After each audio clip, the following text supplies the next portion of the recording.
আসসালামু আলাইকুম। Hello SSC 25, কেমন আছো তোমরা সবাই? তোমাদের শেষ হওয়ার প্রস্তুতি আরো বেশি সুন্দর হোক এই প্রত্যাশাই করি। তো আজকে তোমাদের কাছে হাজির হয়েছি গতানুগতিক ধারার একটা বড় টপিক, সেটা হলো ব্যাকরণিক শব্দশ্রেণী।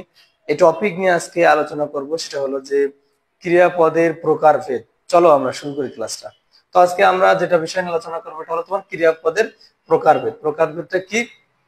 আগে আমরা কর্মপদটা শিখবো। কর্মপদ কি? অর্থাৎ বাক্যের ক্রিয়াকে কি বা কাকে দিয়ে প্রশ্ন করলে, কি বা কাকে দিয়ে প্রশ্ন করলে যে উত্তর পাওয়া যায় সেটা কি? সেটা হলো কর্মপদ। কর্মপদ কি? বাক্যের ক্রিয়াকে কি বা কাকে দিয়ে প্রশ্ন করবো, কি বা কাকে, কি বা কাকে দিয়ে প্রশ্ন করলে যে উত্তর পাওয়া যায় সেটা কি? কর্মপদ। যেমন উদাহরণ দেখো, তাসনিয়া গল্পের বই পড়ছে। তাসনিয়া কি পড়ছে? গল্পের বই পড়ছে। এখানে কর্ম কোনটা? গল্পের বই পড়া। তো এরকম বাক্যে যে ক্রিয়া থাকবে, ক্রিয়াপদকে যদি তুমি জিজ্ঞেস করো কি বা কাকে দিয়ে, তবে হলো যেটা পাওয়া যায় সেটা হলো কর্মপদ। যেমন দেখো, আমি যদি এখানে একটা উদাহরণ দিই, তন্ময় বই পড়ে। এই ক্রিয়াপদ কি? এখানে এখানে কিন্তু ক্রিয়া হলো এই যে পড়ে। পড়েটা কি? ক্রিয়া।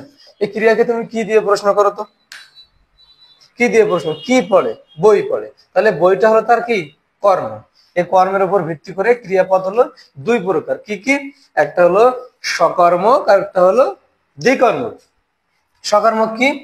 যে ক্রিয়া নিজের কাজ সম্পূর্ণ হতে পারে না তাই হলো সকর্মক ক্রিয়া। অর্থাৎ যে ক্রিয়া নিজের কাজ নিজেই সম্পন্ন করতে পারে না, অর্থাৎ যে ক্রিয়া নিজেই সম্পূর্ণ হতে পারে না সেটা কি?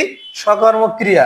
উদাহরণ দেখো, তাসনিয়া গল্পের বই পড়ছে। দেখো তো এখানে এই যে পড়া কাজটি হয়ে যাচ্ছে কিন্তু গল্পের বই দিয়ে। গল্পের বই নিজে নিজে সম্পূর্ণ হতে পারছে না, নিজে নিজে সম্পূর্ণ হতে পারছে না। তো এরকম নিজে নিজে সম্পূর্ণ হতে না পারলে সেটা হবে কি ক্রিয়া? সকর্মক ক্রিয়া। আর পরটা কি? পরটা হলো তোমার, পরটা কি? পরটা হলো অকর্মক ক্রিয়া। পরটা কি? অকর্মক ক্রিয়া। অকর্মক ক্রিয়া কি? যে ক্রিয়া নিজে নিজে সম্পূর্ণ হতে পারে তাই কি? অকর্মক ক্রিয়া। আর অকর্মক ক্রিয়ার উদাহরণ কি? বৃষ্টি হচ্ছে। কি হচ্ছে? বৃষ্টি হচ্ছে। সানিয়া খেলছে। এখানে নিজে নিজে কাজ সব সম্পন্ন হয়ে যাচ্ছে, তাই না? তো তোমরা ব্যাকরণের শব্দশ্রেণী অনেক বড় একটা টপিক, এর আমরা চেষ্টা করছি প্রায় 10 থেকে 12টা ক্লাস দেওয়ার জন্য। তোমরা সবগুলো ক্লাস দেখো। আশা করি সবগুলো ক্লাস দেখলে ব্যাকরণের শব্দশ্রেণী নিয়ে আর কোনো ভয় থাকবে না। সবাই সুস্থ থেকো, ভালো থেকো। শুভকামনা রইল সবাই।